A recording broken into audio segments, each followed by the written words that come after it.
All right, welcome back to the deep dive. Today we're diving into something I think we can all relate to: mental effort. That feeling when you're really concentrating, like learning something new or tackling a tough problem. Yeah, we've all been there. But what we're really curious about today is, well, how accurate are we at actually judging that effort? Right. Do we always know how hard our brains are really working? Exactly. Sometimes you wrap up a task feeling completely drained, like you just ran a mental marathon. Yeah. But did you actually accomplish as much as it felt like you did? Or have you ever kind of breezed through something surprised by how well you did, almost like you barely tried? Oh, yeah, totally. Like you underestimate the effort and then boom, the results are way better than you expected. Exactly. So that's what this deep dive is all about. Trying to understand why that happens, why our sense of effort might not always line up with reality. Makes sense. And to help us unpack this, we've been digging into some fascinating research. There are two main areas we're looking at. First up, we've got cognitive load theory, or CLT. CLT. Classic. Yeah, CLT essentially looks at how the design of a task, like how it's structured, how much information is involved, all of that affects how much our brains have to work. The cognitive load, basically. Right, right. And then the second piece of the puzzle is metacognition. Metacognition. It might sound a bit jargony, but it's really just about thinking. Ooh, meta. Exactly. It's our ability to sort of monitor and manage our own cognitive processes, like, are we understanding this? Am I on the right track? That kind of thing. So in CLT research, a super common way they try to gauge this mental effort thing is, well, they just ask people, on a scale from 1 to 9, how much effort did you put in? The good old self-report. Yeah, pretty straightforward. But that leads us to the big question we're tackling today. Are these self-reports of effort, how hard we feel like we're working, are they always reliable? I mean, metacognitive research has shown that we can be pretty bad at judging our own performance sometimes. Oh, absolutely. We can be way overconfident or totally underestimate ourselves. For sure. So it makes you wonder if the same thing could be happening with effort. Maybe we're not always the best judge of how hard our brains are actually working. Right. Maybe there's a disconnect between how much effort we feel we're putting in and what's actually happening cognitively. Okay, so our mission in this deep dive is to dig into this idea, the possibility that our perceptions of mental effort might be a little off, maybe even biased. Interesting. We're going to compare those subjective reports of effort, like those ratings people give, to more objective ways of measuring it and see what we can learn. I'm into it. Okay, so let's start by getting a better handle on what we mean by mental effort in the first place. Okay. So, CLT tells us that cognitive load is basically the total demand a task puts on our cognitive system, right? How much mental horsepower we need to fire up. Right, like the overall mental strain. Yeah, exactly. And they actually make a distinction between a few different things within that. There's mental load, which refers to the demands of the task itself. Like how complex it is, how much information there is to process, all that. Exactly. Then there's mental effort, which is how much of your own mental resources you choose to invest in the task. So the first one is more about what the task requires, and the second one is about how much you're actually willing to put in. Yeah, that's a good way to put it. And then, of course, there's task performance, which is the outcome, how well you actually do. Right. And what I find fascinating is how this kind of mirrors some ideas from metacognition. They talk about data-driven effort, which is similar to that mental load we were just talking about. So that's the effort that's sort of inherent to the task itself. Exactly, no matter how you approach it. And then they have goal-driven effort, which aligns more with the mental effort idea from CLT. So that's about the resources you consciously decide to allocate based on what you're trying to achieve. So you're monitoring your progress and adjusting your effort based on how things are going. Yeah. Interesting. So in CLT, they often make this assumption that when people tell you how much effort they're putting in, it's a pretty accurate reflection of what's going on in their brains. Yeah, like their self-report is a good proxy for how many cognitive resources they're actually using. Right. But as we were saying earlier, those self-reports can be a little shaky. So let's dive into how researchers actually try to measure this effort thing. All right, let's get into it. As we mentioned, there are two main approaches: subjective measures, which are basically those self-reports we were talking about, and objective measures, which look at things we can observe either in behavior or in physiological responses. Like what's actually happening in the body. Right. And the subjective ratings are super common in CLT. They often use this 9-point Likert scale, sometimes just called the effort item. The effort item. It's like rate your mental effort on a scale from 1 to 9, with 1 being no effort at all and 9 being maximum effort. Pretty straightforward. Yeah, easy to use. And it seems like it's at least somewhat sensitive to how demanding a task feels. If a task feels harder, people tend to give it a higher effort rating. Right. And some studies have actually reported pretty high internal consistency for this measure. Internal consistency. Yeah, it basically means that if you ask people to rate their effort on similar tasks, their ratings tend to be consistent. Like if they rate one difficult math problem as a 7 for effort, they'll probably rate another difficult math problem around a 7 as well. So it suggests that there's some stability in how people are interpreting the question and making those judgments. Right. But there are a few caveats here, like if the tasks you're comparing are too similar, that can inflate the consistency scores. It's not really a surprise that people give similar ratings for basically the same task. Makes sense. And when it comes to retest reliability, testing someone again later to see if they give the same ratings, it's tricky with effort. Well, effort can fluctuate a lot. If you're tired or stressed, you might perceive a task as requiring more effort than if you were feeling refreshed and focused. Plus, practice can make a difference. So even the same task might feel less effortful after you've done it a few times. Right, so it's not like a stable personality trait or something. Exactly. And then there's the whole question of what people actually understand when you ask them about mental effort invested. Yeah, like what are they really tapping into when they give that rating? Right. Are they thinking about how mentally strained they felt? Like how much they had to push themselves? Or are they focusing on how engaged they were, how much they were concentrating? Interesting. So the way they interpret the question could definitely influence their answer. Absolutely. Yeah. And, research has shown that how you phrase the question can really make a difference. Oh, really? Yeah, like a study by Corriott and colleagues back in 2014 found that even subtle changes in wording can shift people's focus.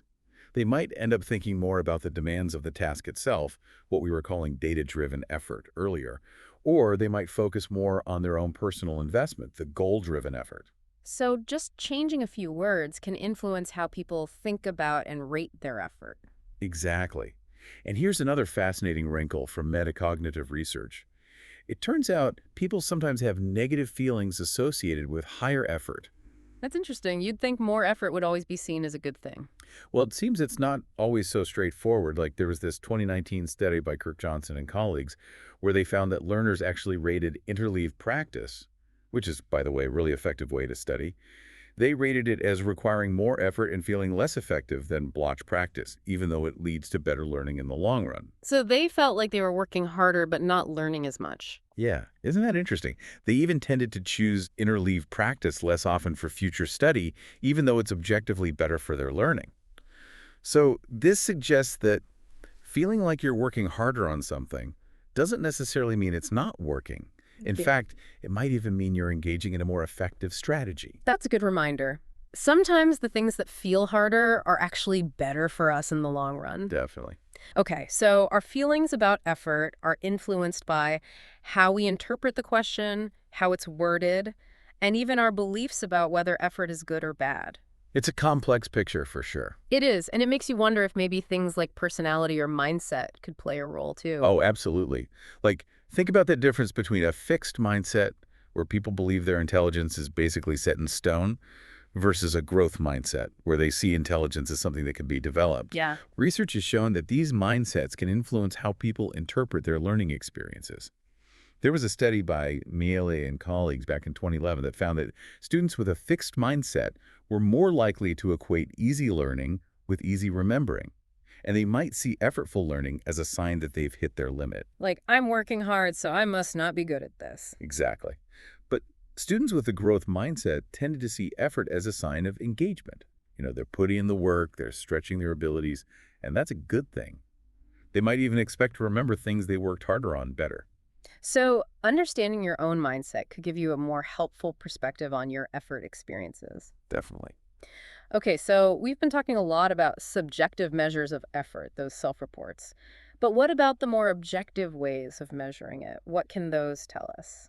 Let's get into that. So one of the simplest objective measures is just time on task. How long someone spends working on something. Seems pretty straightforward. It is. And it's often used as a measure of effort in metacognitive research.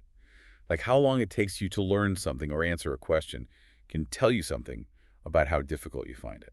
Right, that makes sense. But I guess it's not always a perfect measure of effort. Someone could be spending a lot of time on a task, but not really focusing, you know? That's true, but it's still an interesting piece of information. Yeah, for sure.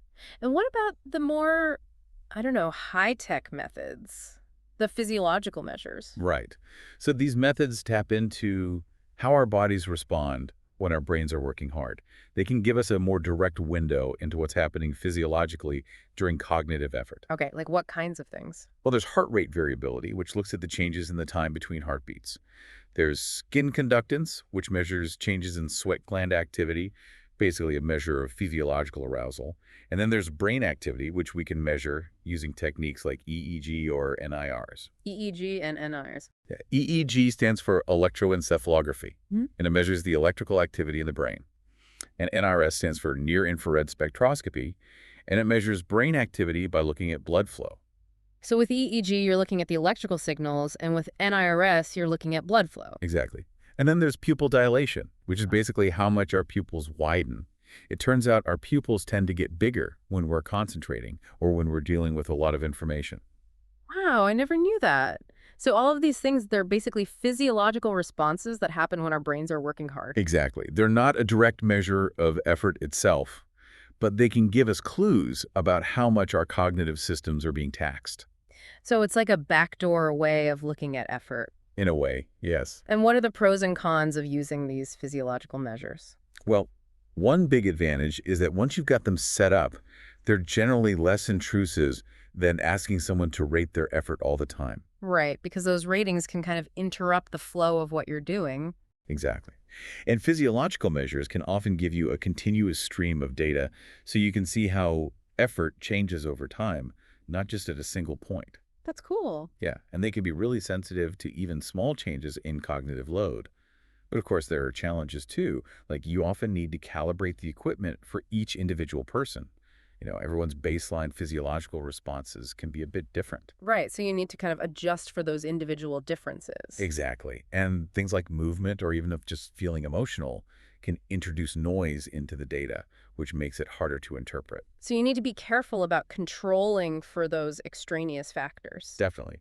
And then there's something called the reverse inference problem. The reverse inference problem, what's that? Well, it basically means that just because you see a particular pattern of brain activity or physiological response, it doesn't automatically mean that the person is experiencing effort.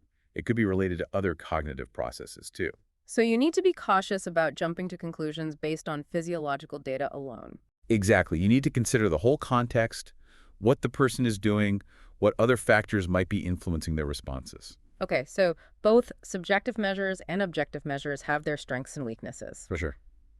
But the big question we started with is still out there.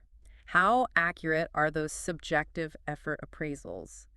How well do they really reflect the actual cognitive work our brains are doing? That's the million-dollar question. It is. So how do researchers try to figure that out? Well, one way is to look at what's called construct validity. Construct validity. Yeah, it basically means, does our measure actually capture what we intend it to measure? So in this case, is our measure of mental effort actually measuring mental effort? Right. It seems pretty basic, but I guess it's important to make sure your measure is actually doing what it's supposed to do. Absolutely. And within construct validity, there's this idea of criterion validity, which is how well our measure correlates with other measures of the same thing. So in the context of effort, we're asking, how well do subjective reports of effort line up with those more objective measures we were talking about? Right. And this ties back to some of those metacognitive concepts you mentioned earlier, like calibration and resolution. Exactly. So calibration is about how well our average judgment matches our actual performance. So, if I consistently say I'm 80% confident in my answers and I'm actually getting 80% of them right, then I'm well calibrated. Exactly. But applying this to effort is a little tricky. How so? Well, unlike performance, where we have things like percentage correct, we don't have a clear absolute standard for effort. We don't have units of effort that we can easily measure and compare. Right. So it's harder to say whether someone's perception of their effort is objectively accurate. Yeah. But we can still think about calibration in terms of how well someone's subjective feeling of effort matches up with what more objective measures might be telling us. So if my heart rate and pupil dilation are suggesting that my brain is working really hard, but I'm reporting low effort, then I might be poorly calibrated. Exactly. Okay, that makes sense. And what about resolution? So resolution is about how well we can discriminate between our successes and failures. So can I tell the difference between the times I'm getting it right and the times I'm getting it wrong? Exactly. And when it comes to effort, we can think about resolution in terms of how sensitive our subjective ratings are to changes in task difficulty. So if a task gets harder, do my effort ratings go up? Right. And do those objective measures show a similar change? Good resolution means we're more in tune with how much effort we're actually putting in, and that can help us make better decisions about how we approach different tasks. Makes sense. Hmm. So if my effort ratings go up when a task gets harder and those objective measures also show a change, that suggests I have good resolution. Exactly. You're accurately detecting those shifts in cognitive demand. Okay, so how sensitive our effort ratings are to changes in difficulty can tell us something about their resolution. And what does the research say about this? Well, a lot of studies have shown that subjective effort ratings do tend to be higher for more complex tasks. So if I'm solving a really difficult math problem, I'm more likely to report higher effort than if I'm solving a simple one. Exactly. And what about those objective measures? Do they show a similar pattern? Yeah, some of them do. Like EEG studies have shown changes in brainwave patterns when people are working on more complex tasks. And pupil dilation also tends to increase with higher cognitive load. So our pupils literally get bigger when we're thinking harder. It's pretty cool. Even skin conductance has shown some sensitivity to task complexity in some studies, but it's not always a consistent finding. Some research hasn't found clear differences in skin conductance or heart rate variability based on how difficult the task is. So the evidence is a bit mixed. It is. And it's important to note that most of these studies have just looked at overall trends.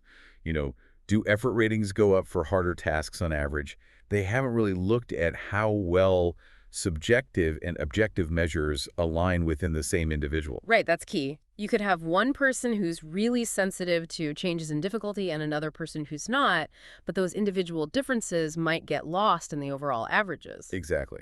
And that's why studies that directly compare subjective and objective measures within the same participants are so valuable. Because they can tell you how well those measures are tracking together within each person. Right. And there have been a ton of these studies, but there are a few interesting ones. Like there's this study from 1994 by Paez and colleagues. They found that while subjective effort ratings did reflect how the task was designed, more complex tasks got higher ratings. Heart rate variability didn't really show those same subtle differences. So in that case, the subjective ratings seem to be more sensitive to changes in difficulty. Yeah. And then there are other studies where the measures seem to disagree even more. Like there's a study from 2010 by Antonenko and Niederhauser, where they found that EEG measures showed differences in cognitive load when people were reading different versions of a hypertext. But the subjective effort ratings didn't pick up on those differences. Interesting. So the EEG was detecting something that the subjective ratings weren't. Exactly. And then there's a 2017 study by Korbach and colleagues. They found that while how difficult people thought a task was did relate to their performance, their subjective ratings of effort and their pupil dilation didn't match up. So in that case, it seems like maybe there's a difference between perceiving difficulty and perceiving effort. Right. It's possible that we can accurately sense when something is hard, Mhm. but our internal gauge of how much effort we're actually using might be off. So maybe we're relying on something else to judge our effort, something that's not perfectly aligned with what's actually happening in our brains. Yeah, and this brings us to another cool concept from metacognitive research, heuristic cues. Heuristic cues. Yeah, they're basically mental shortcuts or rules of thumb that we use to make judgments when we don't have direct access to the information we need.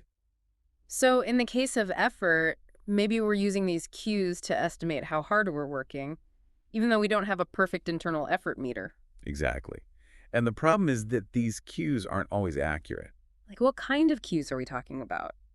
Well, it could be things like how long we've been working on a task, how much progress we feel like we're making, how frustrated we feel, even things like whether we're getting feedback that suggests we're doing well or not. So we're piecing together information from different sources to try to figure out how much effort we're putting in. Right. And if those cues aren't reliable, our effort judgments can get thrown off. Makes sense. And I guess another challenge is that effort itself can be kind of a slippery concept. Like, what exactly are we referring to when we talk about effort? Yeah, that's a great point.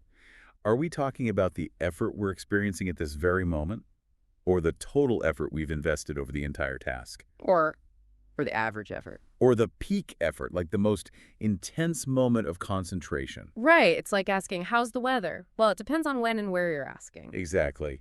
And the timing of when we ask someone about their effort can really affect their answer. Like if you ask me right now how much effort I'm putting into talking versus how much effort I put into preparing for this whole deep dive, I'd give you two very different answers. Totally.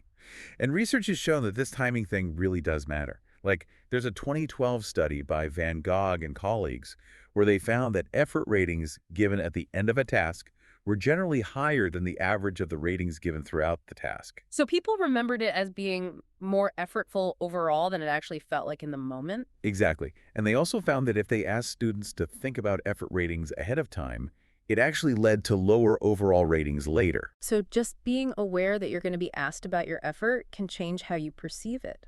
Yeah, it's like the act of trying to monitor our effort can actually influence our experience of it. Wow, that's trippy. It is. And then there's this 2015 study by Schmeck and colleagues that found that effort ratings given after a delay were higher than the average of immediate ratings. They also found that the immediate ratings for the more difficult problems were better at predicting those later overall ratings, especially when the tasks went from easy to hard. So again, it seems like our memory of how much effort we put in can be influenced by a bunch of factors. Yeah, and this might be related to something called the peak end effect.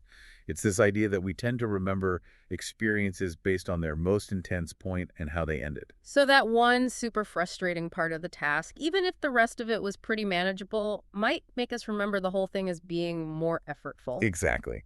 And then there's research showing that our effort judgments can be influenced by things that aren't even directly related to the effort we put in. Like what? Well, there's this 2017 study by Rye Makers and colleagues where they found that students who got negative feedback on their performance actually rated their effort as higher than those who got positive feedback, even if they actually put in the same amount of effort. Wow, so just getting negative feedback, even if it's not about my effort, can make me feel like I worked harder.